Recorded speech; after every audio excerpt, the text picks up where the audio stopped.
সুপ্রভাত চাষি বন্ধুরা। তো আপনারা দেখেছেন আগে আমার ভিডিওতে যে আমি এখানে 2 কাঠার মধ্যে অল্প জায়গাতেই কিভাবে চাষ করেছি। এবং এই জায়গায় দেখুন, আপনাদেরকে বারবার বলবো এবং পরেও বলবো যে আপনারা ছোট জায়গায় যখন চাষ করবেন অবশ্যই সেই চাষটা মিশ্র চাষের ওপর রাখবেন। কারণ এই ছোট জায়গা থেকে আপনি যদি একটার পর একটা ফলন পান তাহলে বছরে 2-3টে ফলন পেতে পেতে আপনার বছর শেষ। তো দেখুন এখানে কি করেছি, আমরা বাঁধাকপি দেখতে পাচ্ছেন গুটি ধরে গেছে, বাঁধাকপিতে সব গুটি এসে গেছে। তো সেই রকম তার আগেই আমরা শশা গাছ বসিয়ে দিয়েছিলাম এবং সাইডে কিছু জায়গা যে ফাঁকা পড়েছিল সেগুলোতে আমরা ওলকপি বসিয়েছিলাম। এগুলো বাঁধাকপির পরে। তো দেখুন বাঁধাকপি এবার উঠে যাবে কিছুদিন পরে। এবার শশা গাছগুলো কিন্তু মাচা ধরে নেবে এবং শশা গাছ যখন মাচা ধরে নেবে আর বাঁধাকপি উঠে যাবে তখন কিন্তু আবার এখানটা গ্যাপ জায়গা থাকবে। তো এই বাঁধাকপি উঠে গেলে এই গ্যাপগুলোতে একটা করে করলা বা উচ্ছের বীজ আমি দিয়ে দেবো।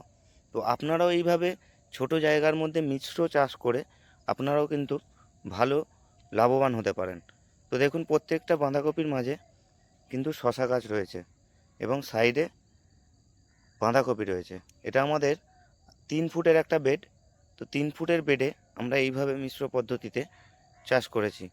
তো দেখতে পাচ্ছেন এখানে একটা ছোট মাচা করা হচ্ছে। তো মাচাটা কমপ্লিট হবে, এদিকেও শশা গাছ বসিয়ে দেওয়া হয়েছে, কারণ এটাই তো ফলন হওয়ার পর তো আর ফাঁকা যাওয়ার কথা নয়, কারণ শশা আমাদের প্রত্যেক দিনই দৈনন্দিন জীবনে লাগে এবং শশার দামও প্রচুর থাকে। তাই জন্য এই শশা উঠে যাওয়ার পর যাতে আবার শশা পাই, তাই আবার এই ছোট জায়গায় পাশেই দেখতে পাচ্ছেন এই পাশের রয়ে কিন্তু আমরা আবার শশা বপন করে দিয়েছি, যাতে নেক্সট টাইম আবার আমরা শশার ফলনটা এই জমি থেকে পেতে পারি।